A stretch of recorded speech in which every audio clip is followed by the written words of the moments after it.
ზვიაძიძიგური ნაციონალურ მოძრაობას საარჩევნო კანონმდებლობის დარღვევაში ადანაშაულებს რუსთავში ქართული ოცნების მაჟორიტარი დეპუტატობის კანდიდატი არათანაბარ წინა საარჩევნო პირობებზე საუბრობს და ამბობს, რომ მმართველი გუნდი მას საარჩევნო კამპანიის ჩატარებაში ხელს უშლის. დღეს ქართული ოცნების ერთ-ერთმა ლიდერმა ჟურნალისტებს კონკრეტული რეპორტაჟიც უჩვენა, სადაც ჩანს, თუ როგორ ხვდებიან ნაციონალური მოძრაობის წევრები მოსახლეობას საჯარო დაწესებულებებში.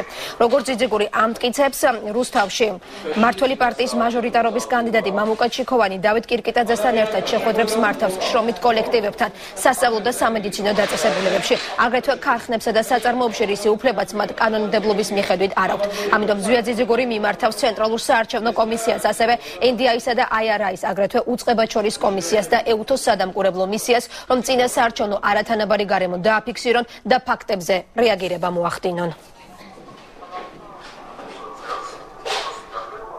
ნაციონალების კანდიდატი დადის ყველა შრომით კოლექტივში, დადის ყველა სასწავლო დაწესებულებაში და ამის საშუალება არ ეძლევა ბიძინა ივანიშვილი ქართული ოცნების წარმომადგენელს იგივე ოლქში.